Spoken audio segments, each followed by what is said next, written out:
Si le nom de Marie Marvin ne vous dit rien, il est fort possible que vous ne soyez pas nancéen. Pourtant, Marie Marvin fut tout le long du XXe siècle la figure emblématique d'une femme infatigable, sportive et déterminée. Méprisant les dangers, elle s'illustre dans toutes sortes de disciplines, y compris l'aéronautique, et s'engage corps et âme pour défendre sa patrie au cours des deux guerres. Les récits de ses exploits qu'elle aime à partager tout le long de sa vie sont ce qu'il reste de Marie Marvin. Une vie incroyable, celle d'une femme hors norme qui disparaîtra pourtant dans l'anonymat le plus complet. Marie Marvin, entre légende et certitude, une conférence éclairante de Christophe Puiseux.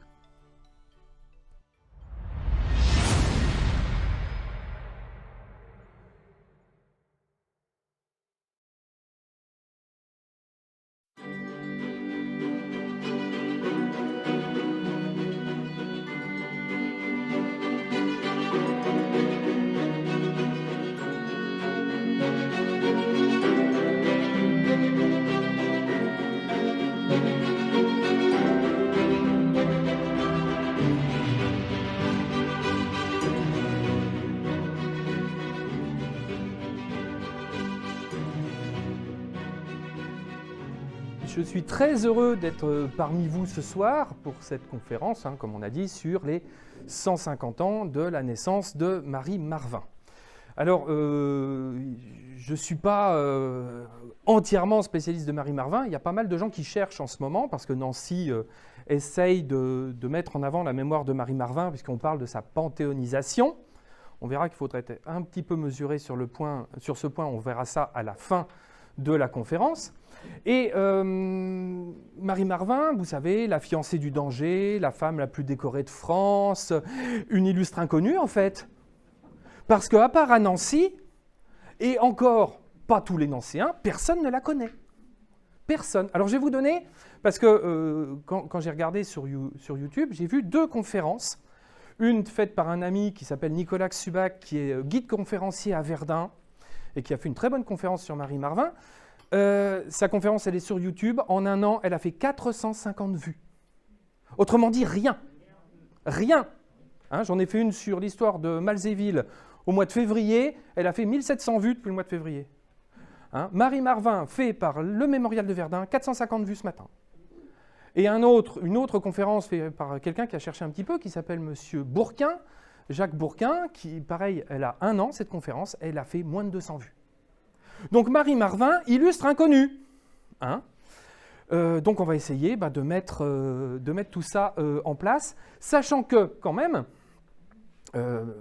Marie Marvin, entre ce qu'elle a fait, ce qu'elle dit avoir fait, et ce que les autres disent, il y a quand même des choses très très larges. Et je vous donnerai des exemples concrets de cette histoire de Marie Marvin et des exagérations sur Marie Marvin. Mais avant de parler de Marie Marvin, j'ai envie de vous parler de ses parents. Parce que c'est très intéressant, les parents de Marie Marvin. Et dans l'histoire de la famille de Marie Marvin, il y a sans doute des clés de compréhension très intéressantes. Alors, Marie Marvin est la fille de Félix Constant Marvin et d'Élisabeth Brusquin. Vous remarquez rien? Non, vous remarquez rien? Pardon. Ils ont 15 ans d'écart. Et elle est mineure. Ah! Alors, à votre avis, qu'est-ce qui peut bien pousser un homme d'une trentaine d'années à épouser une fille de 19 ans? Je vous laisse deviner. C'est normal, oui, c'est normal. Eh bien, pourtant là, il y a déjà un petit problème. Il se marie à Metz. Elle est originaire de Metz. Sa mère est veuve, elle est rentière, je crois. Et lui, il est employé des postes.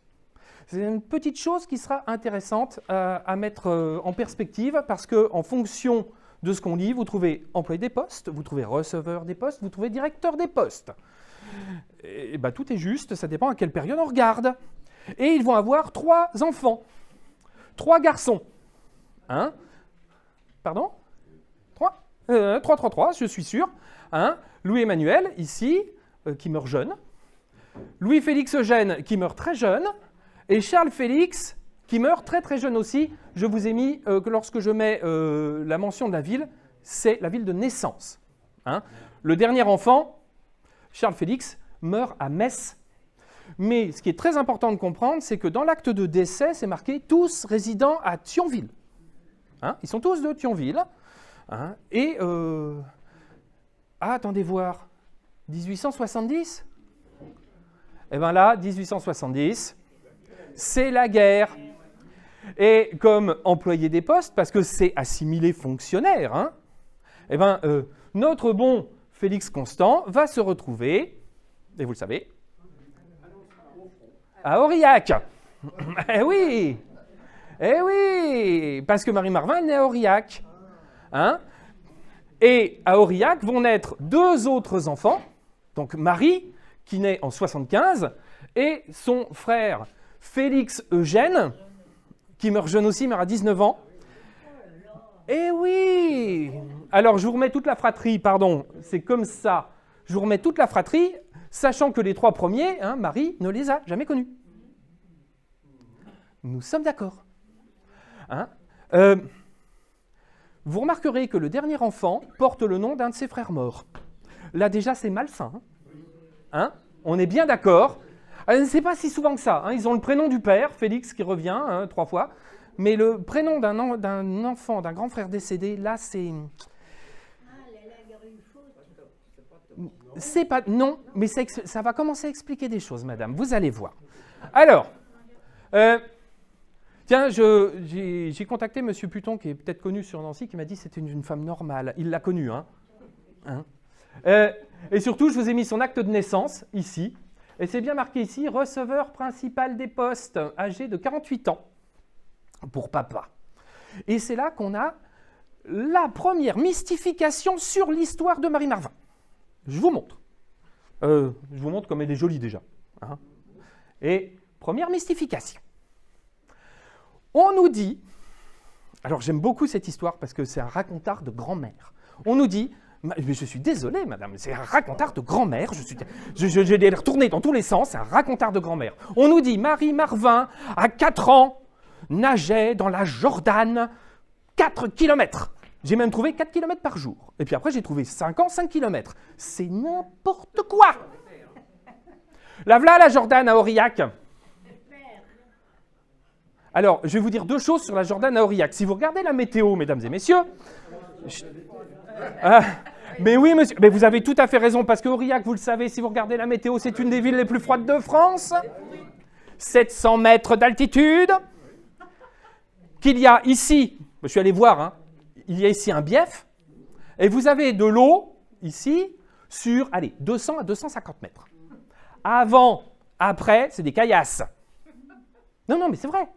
Donc, si jamais Marie Marvin avait dû faire de la natation là-dedans, déjà, c'est en été, il n'y a pas de flotte, excusez-moi, mais aussi et surtout, elle n'a pas pu faire ce trajet de 4 ou 5 km, parce que même en faisant un aller-retour, ça fait 500 mètres, donc là, il faut multiplier par 10, enfin diviser par 10. Et pourquoi ? Je vais vous dire pourquoi. Parce que vous le savez peut-être, je fais appel à vos souvenirs personnels. Vos souvenirs personnels, mesdames et messieurs, vos vrais souvenirs, remontent à l'âge de 6-7 ans maximum, et c'est que des flashs. Sauf événements traumatiques, mais ça, c'est autre chose. Donc, ou alors, il faut un support, quelqu'un qui vous raconte, une photo, quelque chose comme ça. Oh, mais tu sais, à 4 ans, tu faisais 4 km dans la Jordane. C'est un raconteur de grand-mère, ça. Excusez-moi, mais c'est n'importe quoi. Mais ça va traîner tout au long de la vie. On en parle encore, On en parle encore. Alors, je l'ai mis, c'est 700 mètres d'altitude, et puis il faut penser qu'il faut faire ça en été, parce que sinon, on a froid. Bien entendu. Alors, en 1800, que je dise pas de bêtises, 80, c'est très important. Sa mère tombe malade. J'ai tout lieu de croire que c'est une longue maladie, comme on dit pudiquement, et que c'est une longue maladie féminine. Et maman va demander à rentrer auprès de sa famille à Metz. Ce qui me pose un vrai problème, où travaille papa ? Parce que Metz, c'est l'Allemagne. On sait que Marie Marvin est scolarisée en Allemagne, qu'elle va faire des tas d'études, donc elle parle allemand, ça c'est sûr et certain. Elle va s'adonner au jonglage, à plein de choses. Ça, oui, d'accord. Mais je suis désolé, papa, il travaille où ? Et ça, je ne sais pas. Hein, je n'ai aucune prétention de vous dire que je détiens la vérité, mais si jamais il y a des gens qui regardent et des chercheurs qui cherchent, j'aimerais beaucoup leur pointer des petites choses comme ça, en disant allez regarder par là parce que c'est peut-être intéressant. Je ne sais pas où travaille Monsieur Marvin. Tout ce que je sais, c'est que maman va être de plus en plus malade et va mourir, mais elle mettra 9 ans à mourir. Hein. Quand sa mère meurt, Marie a 14 ans, et Marie va être, avec son père, va déménager pour s'installer à Nancy, au 8 place de la Carrière. Hein, ça, c'est là où il y a sa plaque qui est horrible aussi. Hein, vous avez vu le médaillon qu'ils ont fait, c'est vraiment, on dirait un dessin de maternelle. Bon, alors, non mais c'est vrai. Hein, donc Marie fait des études. Alors, titulaire donc d'une licence de lettres, d'un diplôme d'infirmière, elle fait des cours de droit. Alors j'ai cherché des choses. Hein. Je prends mes petites notes parce que je n'ai pas pu tout retenir. Elle fait de la tragédie, du chant, du dessin, de la peinture, de la sculpture, de la danse, de la cuisine. Elle aura même un prix. Elle pratique l'hypnotisme, la graphologie, la chiromancie, l'astrologie, la enfin je ne sais plus quoi, la géodésie, la taxidermie, la météorologie, la psychologie, la topographie, l'océanographie et la balistique, etc. Je suis désolé, aujourd'hui, un enfant comme ça, on le traite pour hyperactivité. Hein. Mais elle fait aussi du sport. Ah, au fait, j'ai oublié de vous dire, elle parlerait 6 langues. Donc, ah non, on nous dit, elle parle. Moi, je mets inconditionnel. Pourquoi? Parce que l'allemand, ok, elle le parle. L'italien, elle y a passé un petit peu de temps, on verra ça. Mais l'anglais, elle se débrouille pas mal en anglais. Le russe, le néerlandais, l'espéranto, surtout le néerlandais. À quel seuil, vous dites, on maîtrise une langue? Si c'est commander une bière en néerlandais, ça je vais pouvoir me débrouiller aussi. Hein, voilà, c'est ça le curseur. C'est elle parle ou elle baragouine. Hein, mais c'est pas tout. Parce qu'elle fait aussi des exercices physiques. Hein. Alors attention, accrochez-vous. Marie la sportive. Alors, tiens, avant de commencer le catalogue, je ne vais pas vous faire des catalogues parce que c'est vraiment pénible et puis j'essaye de donner du sens. On nous dit que son père est fou de sport. Alors là, on arrête tout de suite. Non, mais si, je vais vous expliquer pourquoi. Parce que la notion même de sport à la fin du 19e siècle, elle est contestable. Hein, les fédérations sportives, je crois que les premières fédérations sportives, c'est 1897. Le sport n'est pas envisagé comme ce qu'on entend, nous, comme sport, c'est-à-dire compétition, etc. Il faut mieux comprendre activité physique. Et ça, je suis d'accord. Mais pas parce que papa est fou de sport. Là, je ne suis pas d'accord. Je vous explique. L'activité physique, à l'époque où naît Marie Marvin, on est à la fin d'une période qu'on appelle l'hygiénisme. Hein, l'hygiénisme, ça tient en quelques préceptes. Laver, se laver, aérer, et je pourrais même rajouter s'aérer. Activité physique égale santé. Et qu'est-ce qui se passe pour papa Marvin? C'est que ces 3 garçons, et même le 4e, parce que vous avez remarqué qu'il mourait jeune, il ne peut pas faire des activités physiques avec ses enfants, donc il reporte ça sur Marie qui est en pleine forme. Et Marie, il faut qu'elle fasse du sport parce que Marie, elle doit garder sa bonne santé. C'est comme ça que je le lis, moi. C'est pas le type qui est fou de sport et qui emmène sa gamine sous le bras en disant « Tiens, on va faire de l'escalade ». Non, c'est fais du sport parce que tu seras en bonne santé, ma fille. Ça crée d'ailleurs des liens très forts entre le père et la fille. Ça crée aussi un caractère chez Marie Marvin qui est un caractère de compétiteur. Un caractère qui est finalement très masculin. Hein, sans doute qu'on y reviendra. Mais vous comprenez, hein, la manière dont on aborde les choses. Aujourd'hui, on dit son père est fou de sport. Il la pousse. Oui, mais il la pousse, à mon avis, dans un sens de bonne santé. Alors, Marie va faire beaucoup de sport. Alors, attendez voir. J'ai fait une liste quelque part. Donc là, on la voit. Natation, puisqu'elle nage comme un poisson, on sait, mais sans nager, machin. Hein, les sports de montagne, ça c'est sa grande passion, la montagne. Elle a une énorme passion pour la montagne, mais attention, quand elle va faire du ski, quand elle va faire de l'escalade, quand elle va faire de la luge, du bobsleigh, enfin tout ce que vous pouvez imaginer, il faut bien voir qu'elle n'est pas toute seule. Hein. Il y a d'autres femmes qui le font. Hein. Donc ce qu'elle va révolutionner un peu, c'est qu'elle va s'habiller avec des tenues un peu plus confortables pour faire ses activités physiques, alors qu'on voit des femmes avec des longues robes essayer de faire de l'escalade, c'est pas pratique, mais elle n'est pas toute seule. Ça, je dois bien l'avouer. Aussi, on voit qu'elle a une certaine carrure quand même. Elle a des épaules assez larges, taille fine, elle est en forme. Et là, elle fait de l'escrime. Et là, je suis désolé, mais elle a une position extrêmement académique. Elle est très bien là. Elle est vraiment très très bien. À côté de ça, elle aurait fait de la boxe, de la lutte, du jujutsu, du judo, mais qui arrive en France que dans les années 30, je ne comprends pas comment. Du karaté, qui arrive en France en 53. Elle a 78 ans, je ne sais pas comment elle fait. C'est ce qu'on trouve dans l'Internet. Non mais, le tennis, le golf, le billard, le water-polo, le polo à cheval, le hockey, le baseball, le football, le saut, la course à pied, le fil de fer, la jonglerie, dompter, pratiquer le skiff, le canot automobile, le vol à voile, l'aéroplane, le sabre, l'épée, le fleuret, championne de tir. Elle dormait? Elle avait le temps de cuisiner? Elle a appris de cuisine, par esprit de compétition. Par esprit de compétition, quand elle dort, elle dit je dors 1 à 2 heures par nuit. Sauf que dans une autre source, elle dit 4 à 5 heures. Bah, 2 heures, elle serait morte depuis longtemps. bah, sinon, elle serait morte depuis longtemps. Bon, et puis le vélo. Alors, on parle du vélo 2 minutes. Alors, attention.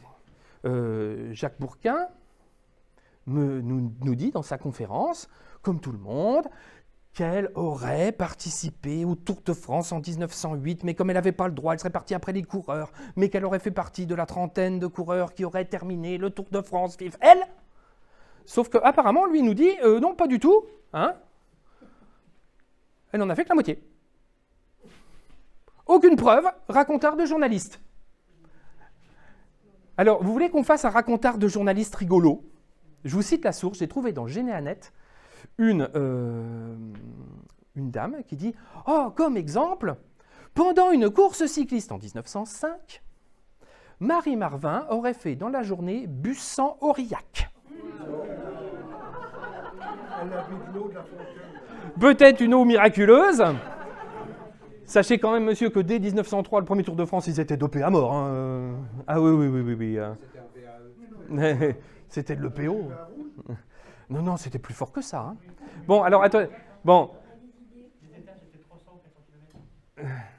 Les épreuves du Tour de France de l'époque 400 km, oui, en moyenne. Ouais. Alors, attendez, ouais, alors on reprend, monsieur, vous avez raison, je vais vous donner un chiffre. Alors, moi, en tant qu'historien, j'ai pris les choses à l'envers. J'ai fait Bussan-Aurillac, 700 km sur les routes de l'époque avec les vélos de l'époque. Même si elle pédale 12 heures par jour, ce qui est quand même phénoménal, ça fait du 62 de moyenne. Alors, bon, je vous donne 2 chiffres à titre de comparaison. En 1903, la moyenne des coureurs du Tour de France était 25 à l'heure. Là, ça serait 62. Aujourd'hui, ce sont des hommes, je m'en fiche, ce sont des professionnels, avec du matériel hyper performant et des routes bien goudronnées, ils sont qu'à 42 de moyenne. Mais Marie Marvin, en 1905, elle fait du 60. Non mais voyez, ça ne dérange personne. On est en train d'en faire une surfemme, voire une sainte, mais là, c'est de l'exagération pure et simple. Ouais, puis à Bussan, ça descend un peu, donc, mais sur la fin, Aurillac, ça remonte. Je suis désolé, ça monte un peu, Aurillac. Bon, elle aurait fait donc... Du vélo est compatible avec ce qui existait à cette époque-là. C'est-à-dire Tel qu'il est là, est-ce que ça existait un vélo? Non, oui, enfin plus ou moins. On reparlera de cette photo, monsieur, si vous le voulez bien tout à l'heure, parce qu'il y a un truc qui me gêne dans cette photo. Alors, dire que... Ah oui. Alors, oui, non, c'est bien. Donc, ça, c'est plus tardif. Mais quand on dit les filles ne faisaient pas d'activité physique, bah tiens. Regardez. Bon, d'accord, c'est pas ce qu'il y a de plus adapté. Non, mais, ouais, on dirait qu'elles ont un tablier, les pauvres filles, mais l'hygiénisme, on est en forme. Les hommes font des choses assez rigolotes aussi. On voit ça. Je me demande si c'est pas à Place Carnot, ça. Ou peut-être à la Pépinière. Bon. Alors ça me fait hurler de rire, mesdames et messieurs. Alors regardez bien. Hein? Est-ce que vous savez que vous ne savez pas, lorsque une information commence dans un journal, sur un site internet, n'importe quoi par « savez-vous » 90% des gens ne réfléchissent pas. Est républicain 2021. Qui a inventé la jupe culotte? Je vous le donne en mille. Marie Marvin, voyons, Marie Marvin. C'est pour améliorer ses performances à vélo. Vous voyez, et vous avez vu les enchaînements que je fais quand même. Ah, le professionnel. Bon, c'est pour améliorer ses performances à vélo qu'elle pratiquait assidûment et rivaliser avec les hommes qu'une ancienne Marie Marvin a inventé dans les années 30. Dans une autre source, c'est 1906. Hein? La célèbre jupe culotte, à l'époque, le port du pantalon était interdit aux femmes, mais faire du sport en jupe n'était pas des plus communs. Par exemple, l'escalade. Oui. Bah. Au fait, il suffit de chercher. Hein. La jupe culotte a été inventée en 1890 par Sandel Laborde. Pas par Marie Marvin. Qu'elle l'ait utilisée, ça, je suis d'accord. Mais qu'elle l'ait inventée, ça, je ne suis pas d'accord. Vous voyez, le fait, l'exagération du fait.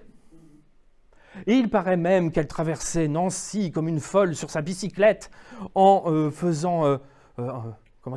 en choquant les Nancéens. Personne ne se demande qui c'est. Moi, je peux vous parier, je n'ai pas cherché, mais je peux vous parier, et j'aimerais bien que les chercheurs cherchent d'ailleurs, ça doit être les dames patronesses. Hein. Parce qu'il ne faut pas oublier qu'un certain nombre de règles imposées aux femmes sont imposées par d'autres femmes. Ne l'oublions pas. Bon. Ah, regardez comme elle est belle. Parce que Marie Marvin, elle est très féminine. Sur les photos, et surtout avant la guerre, elle est toujours pomponnée, avec son petit chapeau, et souriante. Hein?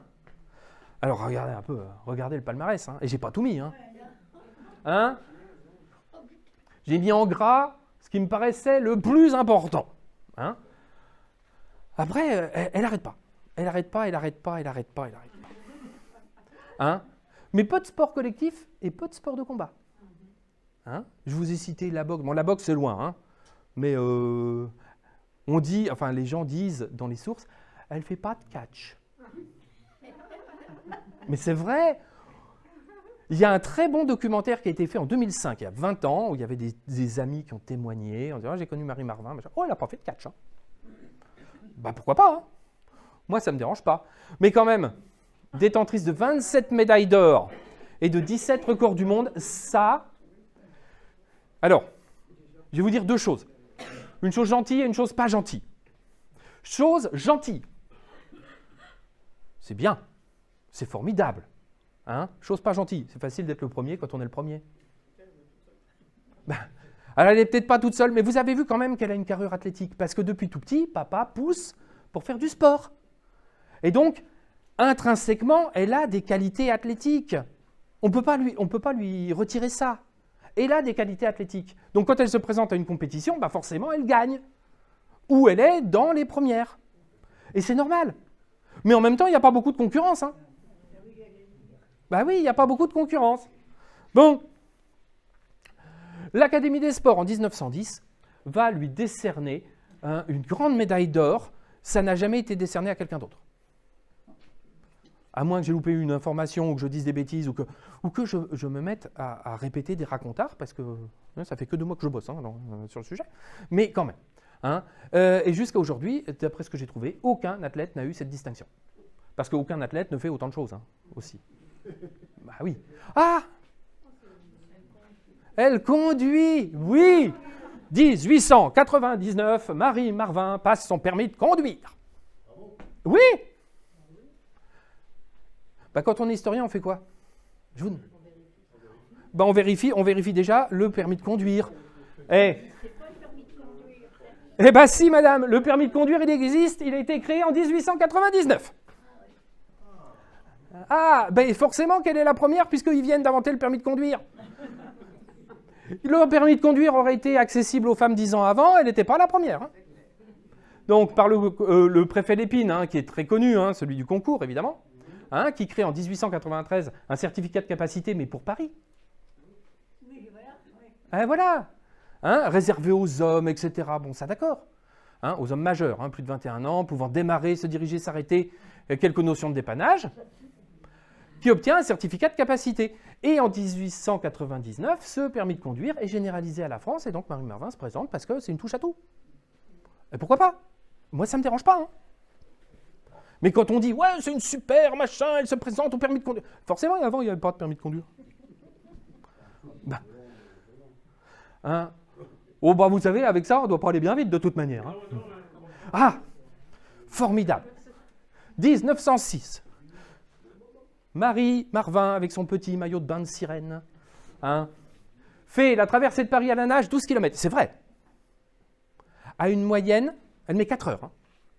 C'est-à-dire 3 km/h de moyenne. Je vous mets ça en perspective avec je patauge dans la Jordane à 4 ans. Hein. Voilà. Hein. Mais elle n'est pas la première. Parce que figurez-vous, oups, si j'appuie pas sur le bon bouton, elle est 15e au général et 3e femme. Ah, elle n'est pas première. Parce que vous avez 2 femmes avant elle. Vous avez Annette Kellermann, fait 3h59, et Rosa Fraundorfer, vous avez vu l'accent, hein, qui fait première ex aequo, et Dora Ernst-Emmer, qui fait 3e, enfin, 2e du coup. Hein. Quel âge? Comme ça, chef. Non, en général, c'est la brasse. Ouais. Bon, en 1907, elle s'inscrit à Toulouse. Et là, mesdames et messieurs, s'il vous plaît, ils sont dissipés. Hein, on va s'arrêter et on va aller gratter là où ça fait mal. Bon. Non, on n'est pas dissipé, mais elle nous fait rire quand même. Hein, là. Pourquoi? Avec tout ce qu'elle prétend avoir fait. Oui, mais là, c'est vrai. Oui, ça oui. Mais... Elle a une vie sentimentale à part ça? Je vais en parler. Ah, bon. Et vous allez avoir des surprises. Bon, on va parler de 2 ou 3 choses qui fâchent. Et là, ça va réellement fâcher, je pense. Premièrement, chose que je n'ai pas du tout abordée, c'est qui c'est qui finance tout ça. Parce que pour aller faire des escapades à la montagne, pour aller faire des records à droite à gauche, qui c'est qui paye? Mais non, il n'y en a pas des sponsors. Alors, il y a 2 options. Il y en a une à laquelle je crois beaucoup. C'est papa. Parce que papa, hein, receveur principal des postes, mais il terminera sa carrière comme directeur des postes, ils sont les 2 seuls survivants de la famille. Ils ont des liens très forts et papa a une vie confortable. Et comme il est retraité, je pense, il a peut-être un peu d'argent de placé. En tout cas, toc, hein, c'est lui qui paye. Je vous informe, parce que vous n'avez peut-être pas suivi, que la vie sportive de Marie Marvin s'arrête avec la guerre de 14, parce qu'en 1915, elle a 40 ans et que papa meurt en 16. Et bizarrement, après la guerre, il n'y a plus de record. Hein. Ah, il n'y a plus de portefeuille.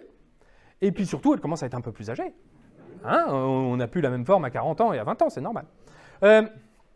Ça, c'est la première chose. La deuxième chose, c'est qu'effectivement, est-ce qu'elle n'aurait pas une vie un peu trouble? Et ça... Alors, trouble, ben, on en parlera du trouble parce que j'ai des documents. Bon, ça, c'est la première chose.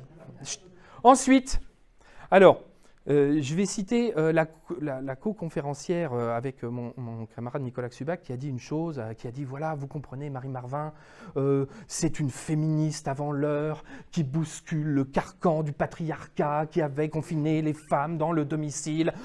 Je n'ai jamais entendu quelque chose de plus ridicule. Pourquoi? Je vous explique rapidement. D'abord, le carcan du patriarcat, confinement, domicile, c'est ridicule. Ça ne concerne que les familles bourgeoises qui sont infiniment minoritaires. Hein, d'accord, on lit Madame Bovary, mais il faut lire aussi Zola. Hein. Les femmes au XIXe siècle, elles sont au travail. Mais oui. Hein? N'oubliez pas les paysannes, les commerçantes, les femmes d'artisans, les ouvrières, les domestiques. Pour la bourgeoise qui reste dans sa maison, la bonne, elle va faire les courses, et la bonne, c'est bien une femme, et la bonne, elle sort. C'est ridicule de penser ça. Les femmes travaillent au XIXe siècle. Je ne sais pas, peut-être, pensez à vos grands-mères ou vos arrière-grands-mères, peut-être qu'elles travaillaient. Hein? Si elles ne travaillaient pas, ce n'est pas une punition par les hommes qui les enferment dans les maisons, c'est un avantage lié à une situation sociale. Tu n'es pas obligé d'aller à l'usine. C'est pas une punition, c'est un avantage. Hein? Ça, c'est la première chose. Deuxièmement, je ne comprends pas comment une femme historienne et féministe connaisse aussi mal l'histoire des femmes. Parce que le féminisme, comme toute l'histoire des idées, il a son propre développement. Le féminisme du 19e siècle, c'est un féminisme civique. Les femmes se battent pour le droit de vote. Hein? Avant tout, pour le droit de vote, c'est les suffragettes. C'est ce qu'on appelle les suffragettes. Elles veulent l'égalité des droits politiques. Et même, alors, il y a une analyse qui a été faite sur les femmes aux États-Unis, qu'on appelle les bostoniennes. Hein, elles veulent plus d'intervention dans la vie politique, en complémentarité avec leur qualité propre et leur qualité intrinsèque féminine, en complément de celle des hommes, pas en opposition. Hein? Et dernière chose que je rajoute, c'est que Marie Marvin, à chaque fois qu'elle fait des exploits sportifs, ben, elle n'est pas militante. Jamais elle ne dit « je fais ça pour prouver que ». Elle le fait pour prouver peut-être des choses à elle-même, parce que ça lui plaît, et pas pour bousculer une forme de hiérarchie patriarcale masculine. Non, jamais. Et d'ailleurs, elle est très féminine, et à mon avis, elle sait très bien manipuler les hommes. Hein? Ça, c'est plusieurs choses qu'on entend aujourd'hui. Pourquoi Marie Marvin, ça c'est une question qu'on peut se poser a posteriori. Pourquoi Marie Marvin, aujourd'hui, avec tous les réseaux sociaux, les femmes qui revendiquent le féminisme, pourquoi elle est si mal connue? Pourquoi on ne s'empare pas de cette figure pour la propulser par les réseaux sociaux? Elle ferait le tour de la planète en une journée. Et je vous ai dit, et vous étiez d'accord tout à l'heure, elle est quasiment inconnue. Hein? Pourquoi? Parce que ce n'est pas une icône féministe. Elle fait des exploits sportifs, c'est une femme, elle les fait pour elle-même, elle n'est pas militante. Enfin, moi, je le perçois pas comme ça. Après, j'ai peut-être loupé une info. Hein? Bon, allons-y. Alors, je serai toujours simplement mademoiselle, elle y tenait beaucoup. Hein?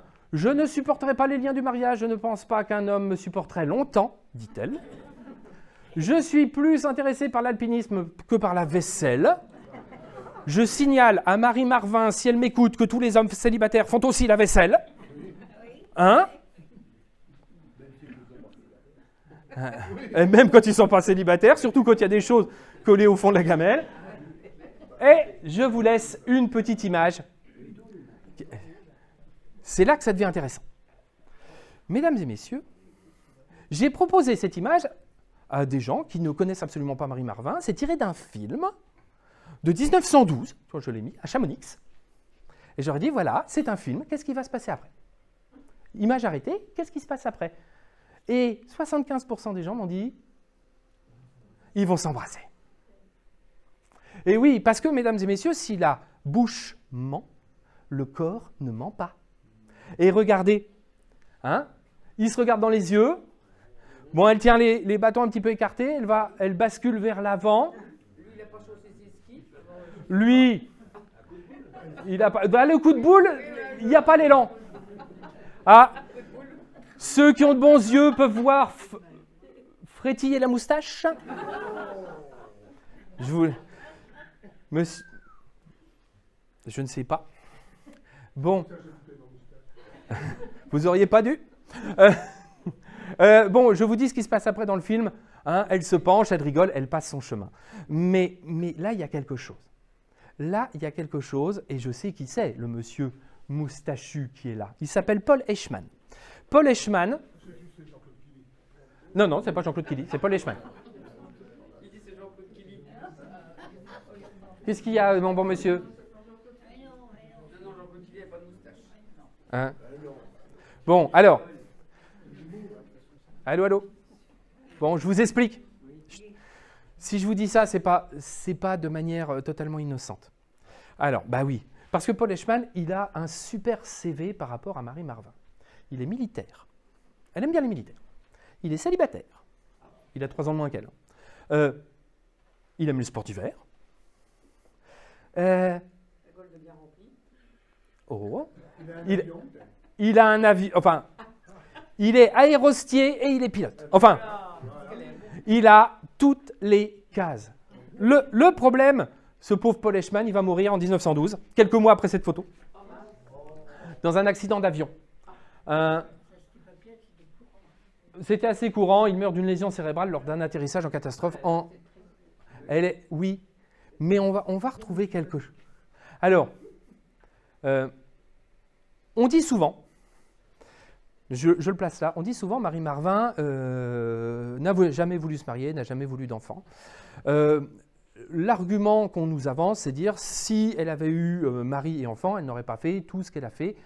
Je l'accepte volontiers, mais moi j'y vois autre chose. Je vous ai dit, on va essayer de donner du sens. Hein. Je pense, moi, que Marie Marvin a une peur, c'est de reproduire l'histoire de sa mère. Elle a peur de perdre, hein, en ayant des enfants, de les perdre prématurément, parce qu'on a vu que là, il y a un problème sur les garçons, hein, quand même. Hein. Et elle a peur aussi d'avoir la même maladie que sa mère, en fait.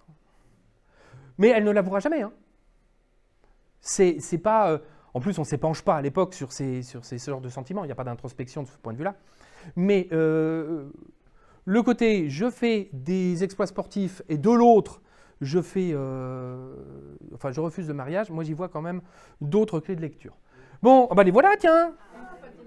Ah, bah, je trouve que pour... ils sont assez proches, hein, quand même. Hein. Bon. Alors, oula. Enquête administrative du préfet de Meurthe-et-Moselle. D'allure masculine, mademoiselle Marvin a des mœurs très libres. Tiens donc. Hein? Bien qu'aucun fait précis n'ait pu être établi. Sa conduite privée laisserait à désirer. Malgré cela, son patriotisme ne peut être mis en doute. Le préfet de Meurthe-et-Moselle la considère comme l'archétype de la lesbienne.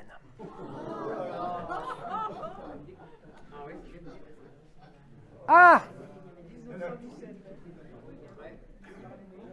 Ah, Eh oui! Oui, mais la moustache quand même.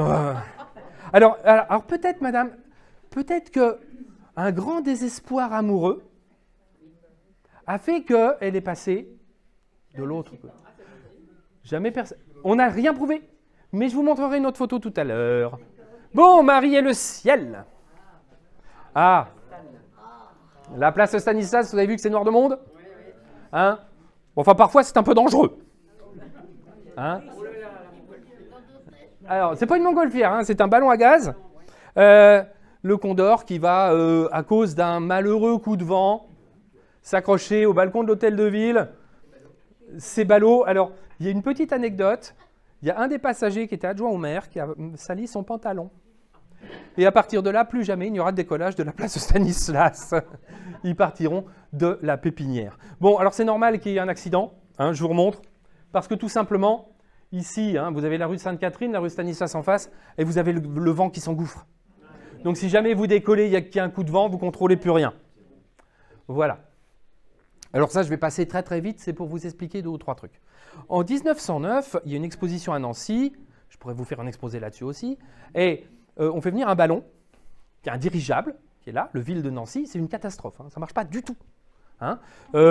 Il est installé derrière les casernes, hein, vous avez Cédio qui est ici, vous avez Blandan, hein, Molitor, Landremont, le parc Sainte-Marie, le bâtiment était ici pour accueillir le ballon. C'est une catastrophe. Franchement, c'est lamentable. Ils se dégonflent tout seuls, ils ne peuvent pas le faire voler. Les gens qui ont acheté des places se mettent à hurler, ça termine au tribunal. Alors on fait venir en catastrophe Monsieur Roger Sommer, le type des matelas, qui va faire des baptêmes de l'air à Nancy à partir du début de septembre 1909 pour sauver l'aspect aéronautique de l'exposition. Et qui c'est qui se pointe pour faire un petit baptême de l'air, à votre avis? Marie Marvin. Alors, elle n'est pas toute seule, hein, mais il y a beaucoup de femmes qui font des baptêmes de l'air. Alors, pour vous donner une idée, elles étaient debout, accrochées derrière le pilote, hein, accrochées au banc. C'est pas grave. C'est pas grave. Roger Sommer, quand même.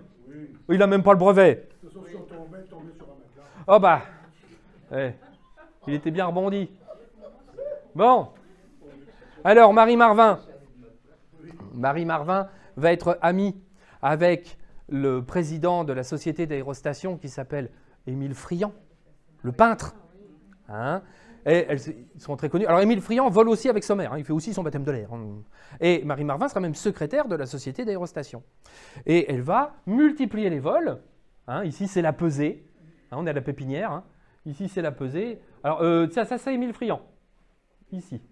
Hein, alors elle est ravie, elle a son petit bonnet, son petit chapeau, et elle va avoir elle aura son baptême de l'air en 1901 et son brevet en 1907 pour ce qui concerne les ballons.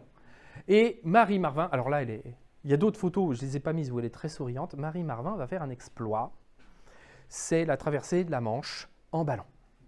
Hein? Alors ça, il faut vraiment que je vous en parle parce que j'aime beaucoup la traversée de la Manche en ballon. Donc elle part de Nancy, hein? Et puis voilà, elle monte vers le nord. Alors les gens qui font un petit peu d'aéronautique diraient mais c'est pas les vents dominants, là il y a un truc qui va pas trop.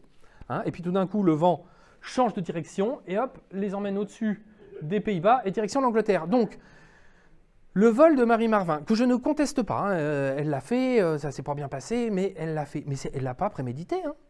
C'est un accident en fait. Hein. Hein, c'est quand ils sont arrivés au-dessus de la Hollande, ils étaient deux dans le ballon. Hein, d'ailleurs, j'ai le nom. Hein, il s'appelle Émile Garnier. Quand ils arrivent au-dessus de la Hollande, et on fait quoi? Ben, un rôle, hein, on y va. Hein.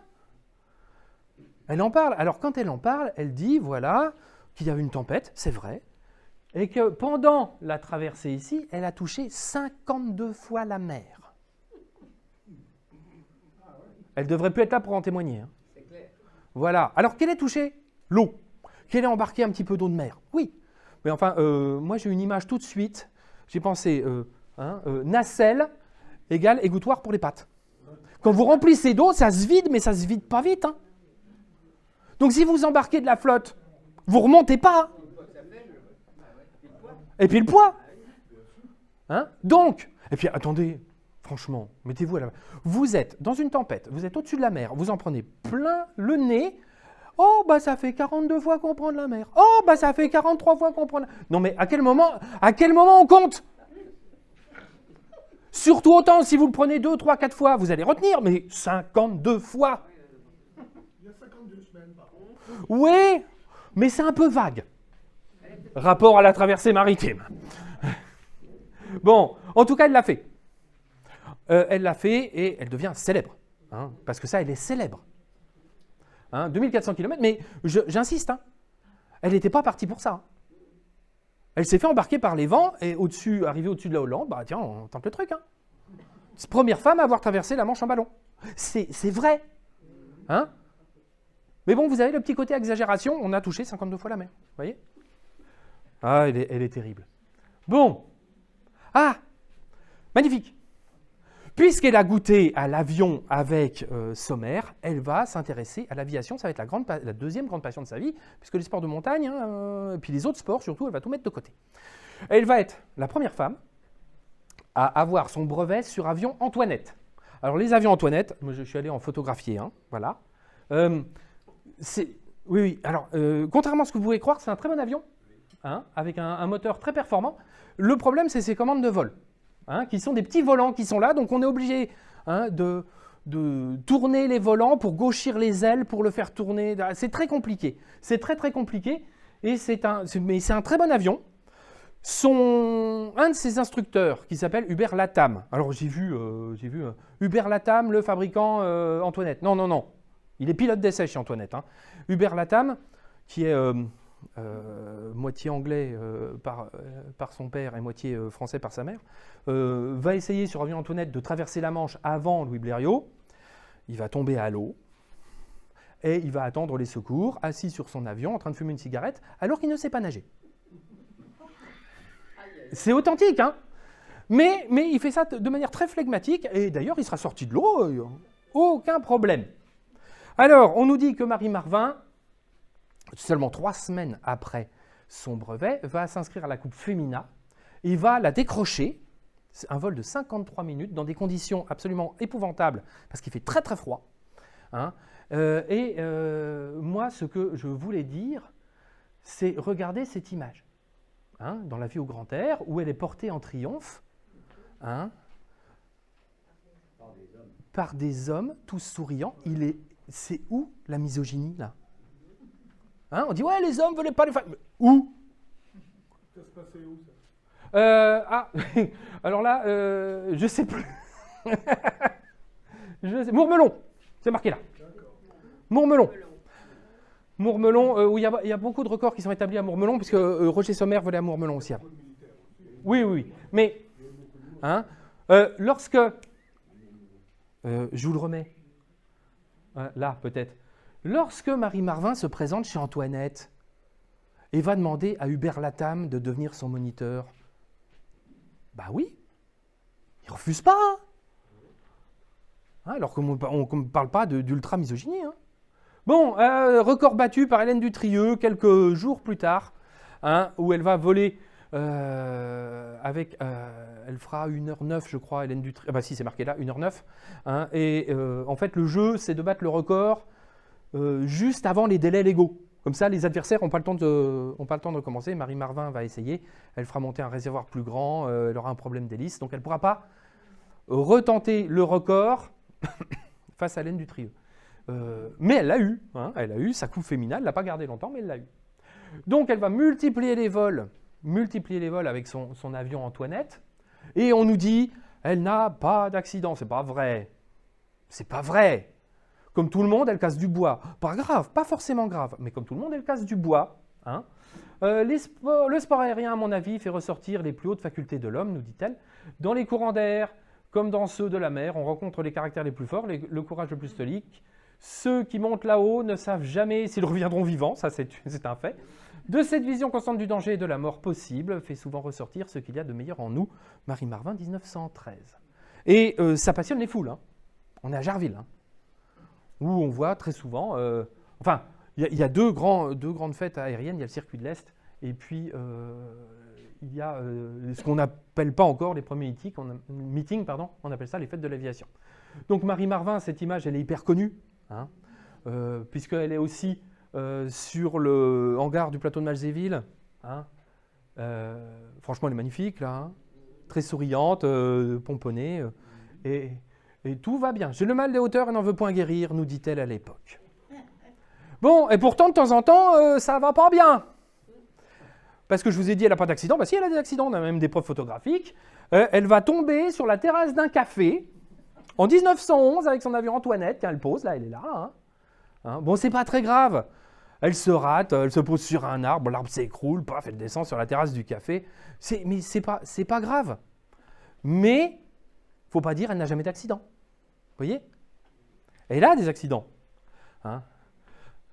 Bon, là aussi, je vous ai mis cette photo parce que je la trouve vraiment très jolie, avec une dédicace à Antonin Bergeret. Hein. Mais je passe assez vite. Bon, plus grave. A priori, avec le même genre que cet avion, à deux pertussins monocoques, un avion de course, hein, elle va se planter. Mais planter. Là, ce coup-ci, donc elle s'écrase près de Reims, le terrain est meuble, les roues avant bloquent, l'avion bascule, elle se retrouve coincée sous l'avion. Il faudra 35 minutes pour la sortir. Et elle va réussir, parce qu'elle est athlétique, à creuser un petit peu la terre pour avoir un petit peu d'air. Il paraît même qu'elle a une cicatrice sur le visage parce qu'elle a le visage ouvert, elle a quelques contusions. Mais voilà. Une fois de plus, je reste la fiancée du danger, mais le mariage n'a pas été loin. Mon casque était complètement enfoncé dans la terre, mon visage baignait dans le sang. Écrasé sous la masse de mon appareil, je respirais difficilement. Heureusement qu'avec ma main gauche, je pus creuser la terre près de ma bouche pour me permettre d'aspirer un peu d'air. C'est ce qu'elle nous explique en 1914. Hein. Et là, c'est ce que je viens de vous dire, mais c'est son premier accident grave. Hein. C'est son premier accident grave. Bon. Elle cumulerait. Alors, on trouve deux chiffres. Alors, on trouve 900 vols ou 900 heures de vol. C'est pas la même chose. N'importe quel pilote vous le dira, si vous faites un tour de piste de 5 minutes, ça compte un vol, ça compte pas une heure. Hein? Donc, moi, j'ai un doute sur les 900 heures. J'ai moins de doute sur les 900 vols. C'est possible, 900 vols. Hein? Entre 1900, que je dise pas de bêtises, son brevet, on avait dit quand son brevet? Attendez voir parce que j'ai... Alors, le brevet, on va y aller rapidement. Le brevet, 1910, hein, 1914, 900 vols en 4 ans. Hein, pas 900 heures en 4 ans. Oui, ça paraît un petit peu exagéré aussi. Hein. Bon, on va passer au deuxième sujet qui fâche.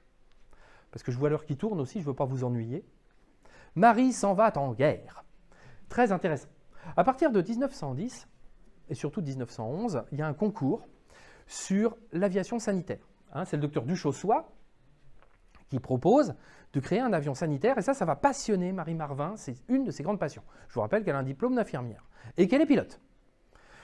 Donc, on imagine un avion avec, avec ici un berceau qui permet d'évacuer le blessé. Hein? Elle travaille avec un ingénieur qui s'appelle Bergerot, mais l'avion ne sera jamais construit. Pourquoi? Parce que l'avionneur, qui s'appelle Deperdussin, est un escroc. Donc, c'est un escroc. Bon, donc l'entreprise va fermer, mais j'allais dire, l'idée est dans le tuyau. Mais mesdames, messieurs, vous n'avez rien remarqué? Le diable est dans les détails. Vous n'avez rien remarqué. L'avion s'appelle Capitaine Eichmann. Ah! Vous savez, le beau moustachu? Comment ça se fait qu'il s'appelle Capitaine Eichmann, à votre avis? Hein? Étonnant, non? Ah, tiens donc! Ah, ils auraient peut-être débattu du prototype sur l'oreiller, je n'en sais rien. Mais je ne peux pas vous dire. Mais si il y avait dû avoir quelque chose, c'était avec Eichmann. Hein. C'est clair et net. Hein. Bon, après, je peux me tromper complètement. Hein. Ça, c'est l'analyse que j'en fais, mais je peux me tromper complètement. Bon, alors Marie Marvin, je reparlerai peut-être rapidement. L'aviation sanitaire, elle y voit deux aspects. Mais je pense que j'y reviendrai après. Arrive la guerre. Marie Marvin veut s'engager. Ça, c'est clair et net. Elle veut servir. Mais comme elle a un diplôme d'infirmière, eh ben, elle va servir dans les hôpitaux. Il paraît, et ça, c'est pas moi qui le dis, c'est les historiens de la médecine militaire, voilà, j'y suis arrivé, qui disent qu'elle aurait outrepassé ses compétences. Elle était infirmière, elle a fait des actes. Alors, j'ai tendance à l'excuser, mais ça dépend de la motivation. Je vous explique. On est en situation de guerre. Vous avez un type devant vous qui va mourir si vous ne faites rien et qui a peut-être une petite chance que ça s'améliore si vous faites quelque chose. Peut-on lui reprocher? Non. Est-ce qu'elle le fait pour essayer de sauver une vie ou est-ce qu'elle le fait parce que c'est Marie Marvin? Vous voyez ce que je veux dire? Parce que quand elle pose dans les hôpitaux à l'époque, hein, elle est toujours au premier rang avec un grand sourire. C'est une vedette. Hein. C'est une vedette. Mais est-ce qu'elle outrepasse ses droits médicaux pour une raison humanitaire ou pour une raison égocentrique? Voilà une bonne question. Le deuxième personnage qui est là, que je vous cite rapidement, c'est le sénateur Raymond, qui lui aussi est un promoteur de l'aviation sanitaire. Donc le sénateur Raymond, lui, envisageait l'avion pour repérer les blessés sur le champ de bataille. Il est abattu à Flirey, c'est au nord de Toul, hein, à la fin de l'année 1914, avec son pilote Clamadieu. Hein, il était parti de Villers-les-Nancy. Bon. Et l'ami Émile Friand va faire ce dessin qui est célébrissime de Marie Marvin avec un médecin militaire sauvant un blessé. Vous ne remarquez rien? Pardon? Le nom sur l'avion, une nouvelle fois, Capitaine Eichmann. Hein. Ça fait quand même beaucoup, là. Friand n'était pas obligé. Hein. Bon, voilà à quoi ressemblaient à la fin de la guerre les avions sanitaires. On pouvait mettre un ou deux brancards. Hein, c'est un ancien bombardier de la guerre, un Breguet 14, hein, où on avait installé ici des brancards. Bon. On y va sur les choses qui fâchent vraiment? Allons-y. Noël 1914. Noël, hein, quand même. Un zeppelin venant de Frascati lâche 18 bombes sur Nancy et même pas loin de l'hôpital où travaille Marie Marvin. Marie Marvin est scandalisée. Elle se précipite à l'aéroport pour prendre la place d'un pilote indisponible pour aller faire le raid de représailles. Et on nous montre cet avion magnifique. Elle aurait pris la place du pilote. Elle serait partie. Elle aurait bombardé. Et... Oui, il y a un problème. Ah, les bombes, elles sont attachées sur le côté. En général, elles sont de l'autre côté. Non, il y a un vrai problème, monsieur. Ça, c'est un avion voisin. Il y a un vrai problème. C'est que ces avions voisins, ils ne sont pas à Nancy avant mars 1915. À Malzéville, précisément, et à Malzéville. À Malzéville, en 1914, il n'y a rien. Bon, c'est ennuyeux. Hein, non, mais non, mais attendez, voir, c'est plus compliqué que ça. Toc. Arrivé à Merzéville, ce sont... Parce qu'on a un historien qui travaille sur les bases françaises, il s'appelle Albin Denis, voilà, je le cite, et il nous dit... Parce que moi, j'ai pris les choses à l'envers. Je n'ai pas dit, est-ce que Marie Marvin a participé à un bombardement? J'ai dit, qui a fait le bombardement de représailles? Et là, je tombe sur la MS 31, Morane Saulnier 31 qui est à Villers, qui arrive le 20 décembre 1914 et qui, le 26 décembre, est chargée de bombarder Frascati. Une escadrille, il y a 6 pilotes. Hein, c'est un Morane Saulnier type L. Ici, c'est un biplace, il existe des monoplaces. Bon, j'ai un problème. Je vous explique. Imaginez la scène. L'escadrille reçoit... Alors, il y a 6 pilotes dans une escadrille. L'escadrille reçoit l'ordre de bombarder et on voit arriver Marie Marvin avec son petit vélo à la porte, symboliquement, de la base, en disant, voilà, donnez-moi un avion. Je suis Marie Marvin, donnez-moi un avion. Et là, ça ne va pas du tout. 1. C'est une civile. 2. Elle n'a pas le brevet militaire. Hein, elle n'est pas au clair avec les procédures de vol de groupe. C'est comme si vous disiez, j'ai le permis de conduire, je suis pilote de course. C'est pas possible. C'est pas possible. Qui aurait risqué ça, de confier un avion de guerre à une civile de 40 ans? Mais ça va beaucoup plus loin que ça. Parce que, mais oui, mettons les choses en vrai. Hein, elle va pas se déballonner. Ça, c'est elle qui nous le raconte.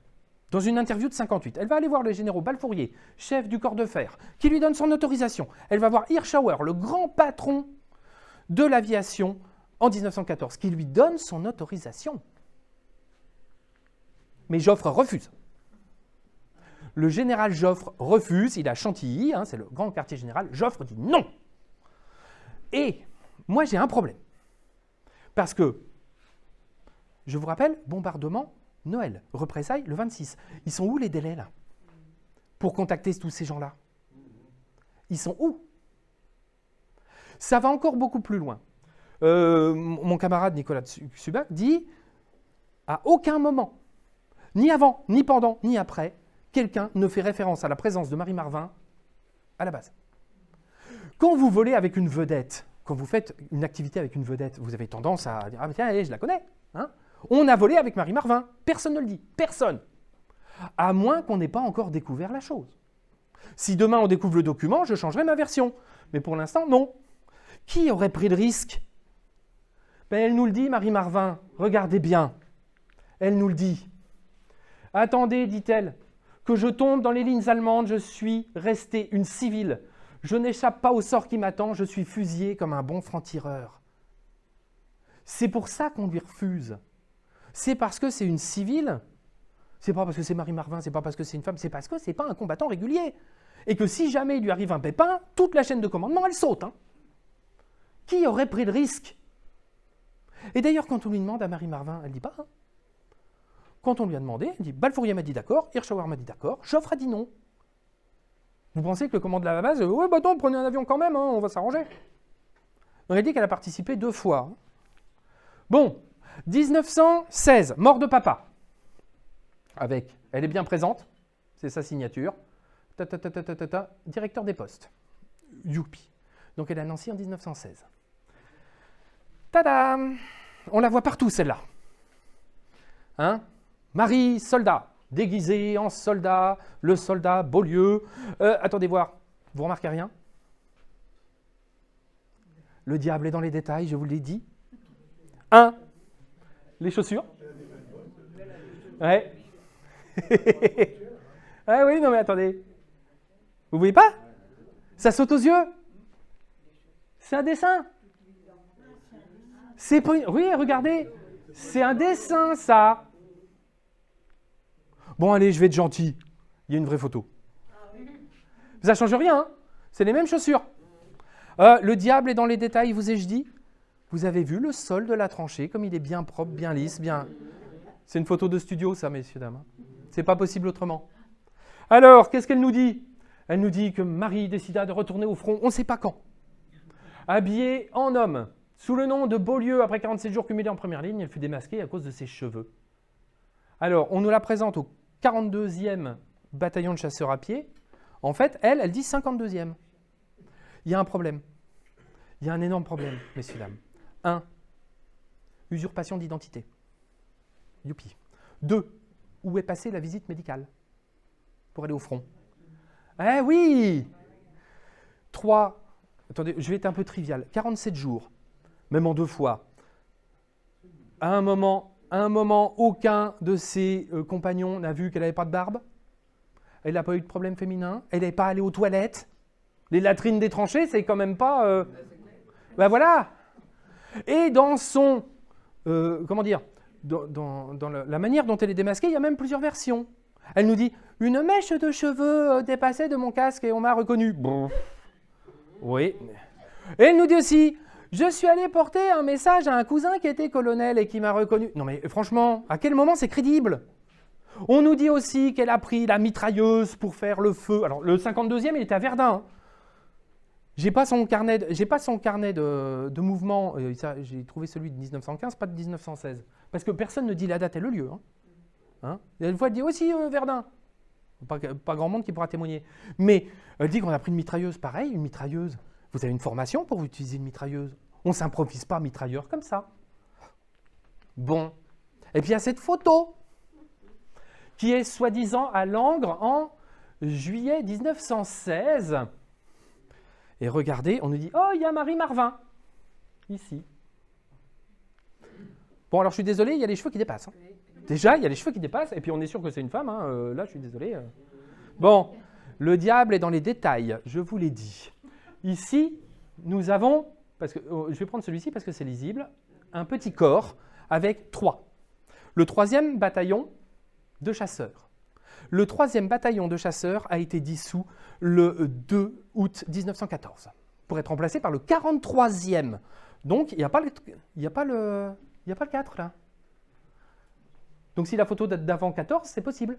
Sauf que les uniformes ne sont pas conformes. Donc, moi, j'aimerais bien qu'il y ait un historien militaire qui me dise ce que c'est. Hein? Donc, cette photo, hautement suspecte. Il n'y a pas que ça qui est suspect. Hein? Donc le 3e BCP, Chemin des Dames en juillet 17. L'uniforme ne concorde pas. Moi, il y a un problème. Je ne suis peut-être pas physionomiste. Peut-être Non, mais là, Marie Marvin. Là, Marie Marvin. Pas de problème. Là. Ah! Alain de loin, ouais, mais de très très loin. Hein? C'est pour ça que je vous ai dit, je vais peut-être vous faire réfléchir. Regardez, excusez-moi, mais elle ne se ressemble pas. Et monsieur, tiens, tout à l'heure, vous me parliez de la photo sur le vélo. Et l'autre non plus. Pourtant, on nous présente des photos quelquefois en disant c'est Marie Marvin. Alors des fois, c'est Hélène Dutrieux, des fois, je ne sais pas qui c'est ça. Hein. Ça, excusez-moi, mais là et là, je ne sais pas qui c'est, mais je suis pratiquement sûr que ce n'est pas Marie Marvin. Hein? Et pourtant, quand on va fouiller, on nous présente ces photos-là. Youpi, j'adore. Allez, 1917, tentez de la suivre. Toc. Mademoiselle Marvin. Parce qu'on nous dit qu'après sa petite escapade en soldat, elle est envoyée dans les Dolomites en Italie. Ah, vous savez, il y a eu l'enquête de moralité, donc elle a peut-être bien dû partir. Les Dolomites, j'ai une information sur les Dolomites. Donc les Dolomites, c'est en montagne. C'est des combats entre 2 et 3 000 mètres d'altitude. Il y a 180 000 morts, dont un tiers à cause des combats. Tous les restes à cause des conditions de vie. Et Marie Marvin, il va avec son petit bonnet. Hein. On nous dit qu'elle participe au combat, qu'elle évacue des blessés, qu'elle est reporter. Qu'est-ce qu'on nous dit là? L'aviatrice nancéenne bien connue conférencie chez nos internés en Suisse. Pardon? Ah, mars 1917. Éclair de l'Est. Youpi. Oh, une autre Marie Marvin avec ce beau militaire. Militaire américain, premier pilote. On est le 4 juillet 1917. Un pilote, Eugène Bullard, premier pilote de chasse afro-américain. Alors, donc là, elle est en Suisse, on est en mars. En juillet, elle est à Paris. Et, je vous donne la source, en août, bulletin de Meurthe-et-Moselle, Mademoiselle Marvin, blablabla, bien connue, vient de revenir passer quelques jours à Nancy après des longs mois passés sur le front italien. Elle est où et à quel moment? Voilà ce que je voudrais que les chercheurs expliquent. C'est avoir une chronologie. Tout ce que je vous ai montré, toutes les photos que je vous ai montrées, très peu sont datées. On nous dit, ouais, pendant la guerre. Oui, elle a duré 4 ans, la guerre. Elle est terrible, hein. Bon, et pourtant, dossier de Légion d'honneur, ici. On nous dit, a pris part à 2 bombardements au-dessus de l'aérodrome allemand de Frascati, a fait le coup de feu dans les premières lignes, puis correspondante de guerre sur le front italien, et demeuré. Alors ça, c'est plus tard. C'est quand même dans son dossier. Il y a des trucs qui ne collent pas. Il y a des trucs qui ne collent pas. On sait que c'était une grande copine de Foch. C'était la grande copine de Foch qui était à l'époque générale du 20e corps. Alors on leur a prêté une aventure. Oui. Ce qui arrangeait bien les deux. Parce que Foch, on l'accusait d'être homosexuel et Marie Marvin d'être lesbienne. Donc si on pouvait penser... Mais c'est vrai. Si on pouvait penser que les deux avaient une aventure, ça arrangeait les deux. Ça rendait les deux. Aïe, aïe, aïe. Bon, alors beaucoup plus sérieux. Mars 2022, dans le journal du dimanche, Marie-Catherine Latou, qui est une historienne. J'avais fait des recherches sur des femmes pilotes militaires pour un article de la Revue des Armées, raconte cet agrégé et docteur en histoire, spécialiste de l'armée de l'air, aujourd'hui retraité. Quand j'ai voulu vérifier ses états de service, je n'ai rien trouvé.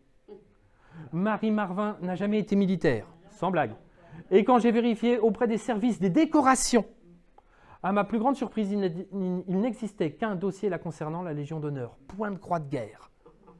Et boum. Encore mieux. Laure Bouglet, qui est venue à Nancy il n'y a pas longtemps. Hein, je me suis demandé d'où ça sortait, pourquoi Emmanuel Macron parlait d'elle au Panthéon, se souvient-elle, pour mon mémoire. J'avais fait des recherches sur cette aviatrice qui m'était clairement apparu qu'il y avait un problème. Hein, ne trouve aucune trace de Marie Marvin dans les archives militaires. Ah! Aïe, aïe, aïe, je vous ai convaincu. Bon, après la guerre, elle va... Ah, oui, bien joué. Encore Eichmann, eh bah tiens. Donc quand je vous dis qu'il y a quelque chose avec Eichmann, donc elle va créer de toutes pièces, quand même, l'aviation sanitaire. Alors, je vous ai dit qu'elle concevait l'aviation sanitaire de 2 manières. 1, c'est évacuer les blessés, ça c'est normal. Et 2, amener les équipes médicales sur place. Donc il y a les deux pendant, hein. Raymond, il dit oui, on vérifie qu'il y a des blessés. Marie Marvin, c'est on emmène les équipes et on évacue les blessés. Et elle va créer un trophée, c'est tout à son honneur, ça, dans les années 20. Que je ne dise pas de bêtises, ça, c'est en 31. Le trophée Capitaine Eichmann qui valorise, récompense les meilleures transformations d'avions dans l'optique de l'aviation sanitaire. Et ça, on peut penser ce qu'on veut de ses exploits sportifs, on peut penser ce qu'on veut de ce qu'elle a fait pendant la guerre, mais sur l'aviation sanitaire, il n'y a rien à dire. Hein. Et là, elle s'est démenée, mais démenée pour faire triompher l'aviation sanitaire, et ça, je voudrais insister là-dessus. Elle ira même au Maroc. Oui, elle va inventer le ski sur sable, les skis métalliques qui sera un fiasco. Alors ça, c'est sa vraie invention. Le ski sur sable, elle l'a inventé, c'est un fiasco, mais ça sera quand même repris dans l'aviation. Oui, les avions peuvent avoir des skis. C'est une invention de Marie Marvin. Ah, ouais. On nous dit...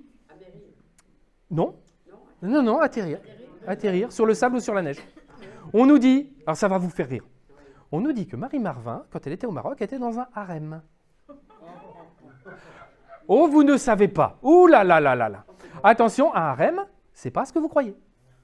Un harem, c'est une structure sociale et familiale qui permet à des femmes d'être protégées au sens matériel, et ce n'est pas forcément des épouses. Ça peut être une vieille tante qui se retrouve veuve et qu'on ne peut pas laisser toute seule. Donc elle est sous protection d'un riche musulman, d'un sultan ou je ne sais pas quoi. Hein. Et elle va se démener au Maroc pour l'aviation sanitaire, elle en fera la promotion, elle fera même des films, 2 films. Hein. Les ailes qui sauvent et Sauvées par la colombe. Et elle va passer sa vie, le restant de sa vie, à essayer de promouvoir l'aviation sanitaire. Et là, on a une exagération. Parce qu'on trouve, regardez voir, hop là, je vais faire comme ça, le nombre de conférences. Certains parlent de 6000. Alors, je me suis amusé à faire un petit calcul. Admettons qu'elle commence en 1920, qu'elle va jusqu'en 1955. Vous retirez 50 guerres, ça fait 30 ans. 3000 conférences en 30 ans, ça fait 100 par an. C'est matériellement pas possible. Vous voyez? Mais elle en a fait, hein, parce que son dossier que je vous ai montré, j'ai fait exprès de ne pas vous donner l'information, mais son dossier de Légion d'honneur parle de 400. Hein. multiplie par 10. C'est comme le barbotage dans la Jordan, on multiplie par 10. Hein? Ah, celle-là, elle est belle. Elle est belle. Attention, je pense que je vais encore faire rire quelques-unes d'entre vous. Alors, vous avez une photo dédicacée. Donc, Marie Marvin, Amelia Earhart. Hein, tout Miss Marvin, machin, alors j'arrive pas à lire très bien. Hein, à Amelia Earhart en souvenir d'une aînée, Marie Marvin. C'est une photo de 1935. Hein, où Marie Marvin est aux États-Unis pour faire la promotion de l'aviation sanitaire, ça marche très bien. Hein, Amelia Earhart va décéder dans le Pacifique. Elle tentait une traversée du Pacifique avec un compagnon. Elle devait être radio-guidée vers une île. Pas de bol, au décollage, l'antenne de radio-guidage casse. Donc elle ne trouvera jamais l'île pour se poser et se ravitailler. L'an dernier, on était sur le point, il y avait des rumeurs, on a retrouvé l'avion d'Amelia Earhart. Bon, le fait est que ce n'est pas elle. Bon, je vous lâche une info. Ah si, alors, regardez. Les 10 jours qui ont suivi la disparition d'Amelia Earhart et de son compagnon étaient pour moi l'un des drames les plus poignants qu'il m'ait été donné de vivre, Marie Marvin. Ouais. Si je vous dis qu'Amelia Earhart est réputée lesbienne, vous ne voyez plus la photo de la même manière. Quand vous cherchez aux États-Unis et que vous cherchez Amelia Earhart, lesbienne. Et là, regardez comment elle se regarde, vous ne voyez plus la même chose. Hein. Si je ne vous le dis pas, et si je vous le dis, vous ne voyez pas la même chose. Bon, a priori, rien passé avec Amelia Earhart. Elle réalise des films, machin. Deuxième Guerre mondiale. Elle va faire quelque chose de très noble. Elle va créer une maison de repos en Dordogne pour les pilotes blessés. Alors, on dit qu'elle est résistante. Non, il n'y a aucun dossier de résistance. Bah oui. Donc, elle devait être relativement discrète parce que les habitants de la commune ont découvert qu'elle était là quand ils ont posé la plaque commémorative. Bon. Et on dit qu'à l'époque, elle aurait inventé, décidément très créative, une nouvelle forme de suture qui permet de cicatriser plus vite. Quand on est historien, on fait quoi? On cherche les types de sutures. Et là, alors là, il y en a un catalogue. Hein. Oui, mais ça, c'est au Vietnam. C'est au Vietnam qu'on a inventé la superglue. C'est pour ça qu'il ne faut pas jouer avec, parce que ça colle les doigts. Je disais quoi avant de causer? Les points de suture, eh ben, je serais curieux de discuter avec un médecin, parce que quand on cherche les listes de sutures, vous savez très bien qu'en médecine, en général, quand quelqu'un découvre quelque chose, l'invention ou la découverte prend le nom de l'inventeur, ou même le surnom. Alors vous allez trouver le point de croix, le surjet, on dirait un truc de couture, mais vous ne trouvez jamais Marie Marvin. Donc j'ai un méchant doute. Hein. Voilà, Marie Marvin avec la plaque commémorative. Bon, elle vieillit, notre bonne Marie. Hein? Alors, Marie Marvin, en 1955, pour ses 80 ans, on lui offre, et c'est les Américains qui lui offrent ça, hein, un vol en supersonique, départ de la base de Toul-Rosières, qui était encore en activité à l'époque. Hein. On ne sait pas si elle a passé le mur du son. On ne sait pas si elle a tenu les commandes. Moi, je pense qu'elle a tenu les commandes. Moi, je le pense. Parce que c'est comme si vous emmeniez Alain Prost en voiture sans lui donner le volant, quoi. Hein. Donc, elle n'a peut-être pas passé le mur du son, mais le type, le pilote, a dû lui passer les doubles commandes en disant « amuse-toi hein. ». Ça se passe très, très bien. Bon. Et la voilà, embarquée dans le brevet d'hélicoptère. Hein. Elle a 84 ans. C'est toujours intéressant de mettre son âge en face des dates. Hein. Hein. Alors, elle le dit clairement, j'ai voulu passer mon brevet d'hélicoptère pour l'aviation sanitaire. Alors peut-être pas pour sauver des gens, mais au moins pour savoir si l'appareil était valable pour le faire. Moi, je me pose une question. Et voilà, bien sûr, qui c'est qui a payé? Bon, il paraît même qu'elle l'aura très facilement, hein, parce que c'est la seule femme qui a ces 4 brevets. Hein, ballon, avion, hydravion, hélicoptère. C'est autant, ça c'est vrai. Hein. Il n'y a aucune preuve de l'existence du brevet à l'aviation civile. Ah bon? Ah, bah tu me diras. Bon, elle a piloté le premier hélicoptère à réaction. Alors, c'est pas ce que vous imaginez. Hein, l'hélicoptère à réaction, la turbine est là. Hein, et en fait, les gaz d'échappement sont conduits dans les pales qui permettent de les faire tourner. Il n'y a pas d'effet mécanique induit par la rotation du moteur. Mais enfin bon, ça on s'en fiche. Et donc voilà, elle pose, elle a accumulé dans son appartement toutes ces décorations, tout plein de souvenirs, parce qu'elle pensait qu'on ferait un musée à sa mort. Hein? Ah! Oui, un peu méga. Oui, oui. Alors, ça devient, ça il faut que je vous le dise parce que j'ai envie de le dire, ça devient une vieille dame insupportable. Elle a tout vu, tout fait, elle leur montre à tout le monde, elle prend la parole partout, elle s'impose à l'hôtel de ville parce qu'elle n'a plus rien à bouffer. Il faut le dire aussi. Elle n'a plus un rond. Non, ouais, si un peu quand même. Il y a un témoignage d'un de ses cousins qui dit « Quand je voyais la bicyclette contre la façade de la maison, je ne rentrais pas. Je m'en allais. Elle est insupportable. Elle se mêle de tout. C'est Marie Marvin. Donc elle se pointe, il y a un buffet à la mairie, elle arrive avec ses doggy bags et au revoir. Non, mais elle est comme ça. Hein. Elle est comme ça. Et donc, la voilà partie à 86 ans sur un Paris-Nancy à vélo. Oui. Alors on nous dit en une journée. C'est pas. Mais non. À l'âge là, non. Même plus jeune. Non mais, sérieusement, j'ai fait un petit calcul, il lui faut 3 jours et demi. Hein, si elle fait du 10 km/h, il y a 350 km. Elle a des cousins à Argenteuil. Donc ça, je sais à peu près où elle va. En attendant, elle dort où? Je me suis posé la question. Elle revient comment? Il y a des gens qui ont dit, elle revient en hélicoptère. Qui c'est qui paye? Non mais qui c'est qui paye? Oui, mais attendez, hein. Alors, ah oui, le gag. Alors, on y va sur le gag. Regarde. On nous dit, voilà, le vélo de Marie Marvin conservé, il est au conseil départemental. Sortez les mouchoirs, c'est le vélo de Marie Marvin. Il y a un problème. Le diable est toujours dans les détails. C'est pas le même. C'est pas le même vélo. Oui, le phare qui donne une bonne indication. Alors, ce que je sais, c'est parce que c'est Jean-Pierre Puton qui me l'a dit, parce que ça s'est passé quand elle était chez eux. Son vélo a été volé. Hein, ça a été un drame. Il m'a dit, elle faisait plus de vélo, ça lui servait de déambulateur. Mais comme elle était un peu fière, il n'était pas question de montrer ça. Donc, elle a récupéré un vélo. On lui a donné. Elle a récupéré un vélo, on lui a donné. Hein, mais enfin, quand même, vous imaginez. Je suis Marie Marvin. Ah, on se l'a fait. Parce que Marie Marvin, elle est là. Hein? Elle est là. On l'a en vrai, Marie Marvin. Hein? Alors, c'est un petit documentaire. Alors, il traîne sur Internet, mais il n'y a pas la totalité. Il dure 7 minutes. Je suis allé le visionner à la bibliothèque. Il est très intéressant. Il est très, très intéressant. Mais maintenant que vous avez tout le bagage que je vous ai apporté, vous devriez détecter des choses. Hein? Alors, si vous voulez bien, à 83 ans, Mademoiselle Marvin est la femme la plus décorée du monde. J'ai un record mondial, sport, art, sciences, record, invention, etc., qui n'a jamais été relevé, ni homme ni femme. C'est pas elle. Ça, c'est Hélène Dutrieux. Ça commence bien. Hein?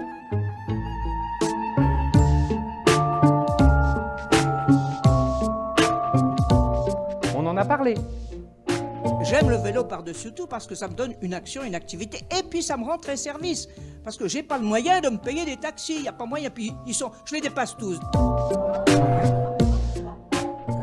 Ah, zut. Excusez-moi. Non mais, je voulais couper la vidéo parce que je voulais vous faire réagir. On va la reprendre. Mais regardez comment elle est. Le corps ne ment pas. Hein, elle est au spectacle. Elle fait son show. Hein, vous allez voir que très vite, la journaliste va être complètement sur le côté, c'est elle qui va tout mener. Et il y a ce qu'elle dit, et ce qu'elle ne dit pas. Hein, les chauffeurs de taxi, ils sont... Puis de toute façon, je vais plus vite qu'eux. Mais ils sont quoi? Ils sont méchants parce qu'ils ne veulent pas la prendre parce qu'elle ne peut pas payer, en fait. Hein. Bon, allez, Marie, tu reviens, s'il te plaît. Elle est où, ma Marie? Ah, ben oui. J'adore. Mademoiselle Marvin est la femme Regardez comme elle fait son la plus show. décorée du monde. J'ai un record mondial, sport, art, sciences, record, invention, etc., qui n'a jamais été relevé, ni homme ni femme. Bon, soyez attentifs parce qu'il y a des choses rigolotes.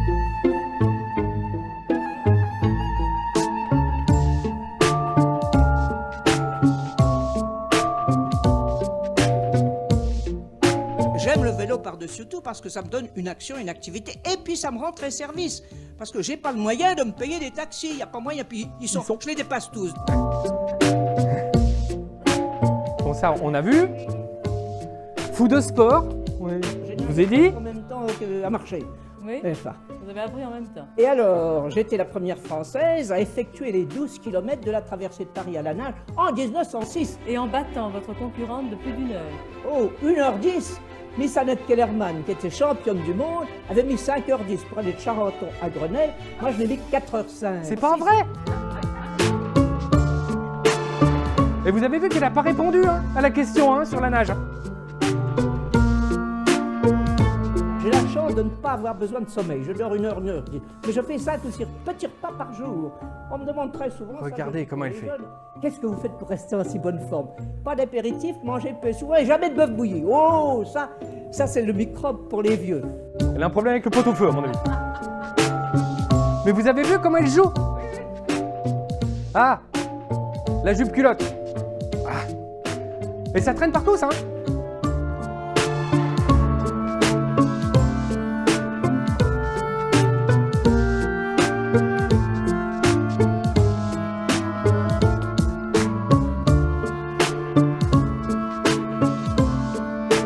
Bon, ça c'est un peu vrai.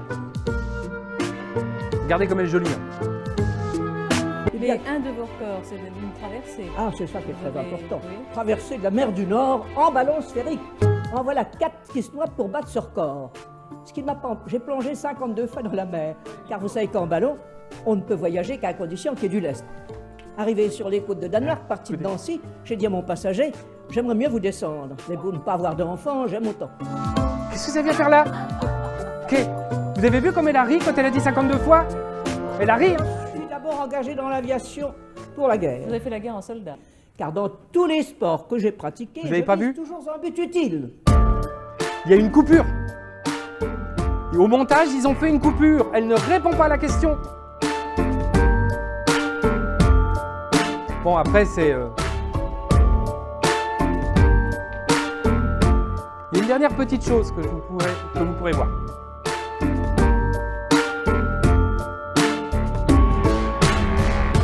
Ça, c'est vrai.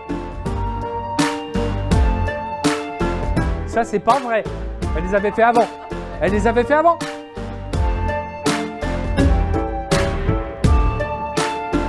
Elle a fait de la spéléo aussi. Ça, c'est un fiasco.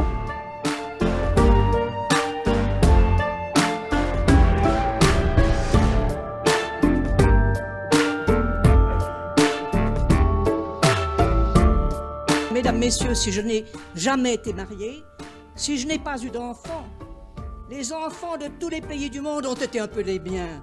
J'ai cherché à leur inculquer l'amour du beau, du bien, de l'idéal, de l'action utile. J'ai formé des champions qui n'ont eu que moi comme professeur. De tous les côtés, je cherche à améliorer les situations. Il y a quelques jours à Nancy, il y avait 6 petits-enfants qui n'avaient pas pu être logés. Un ami qui n'en dormait plus me dit « Intervenez ». Rien à faire avant 1955, me répond-on. En 4 jours, M. Bertin me disait « Vos enfants seront logés, vous avez gagné votre cause ». Eh bien, ça, c'est une des plus belles victoires de ma vie, voyez-vous. Savoir vouloir, et on arrive à tout vaincre, à tout obtenir, dans tous ordres.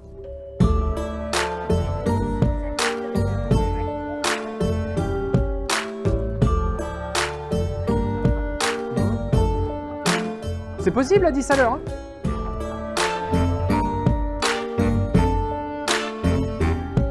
Ah mon Dieu, la fiancée espère bien ne pas être mariée. Oh, il y en a un qui était très fort, il a écrit la fiancée de la mort. Non, là, une fois qu'on est fiancé avec elle, il n'y a plus rien à faire. Le dimanche, d'accord. Bon, j'arrête là. Oups. Ah, vous avez vu comme elle joue? Elle joue, hein. Elle est au spectacle, et c'est elle qui mène l'interview.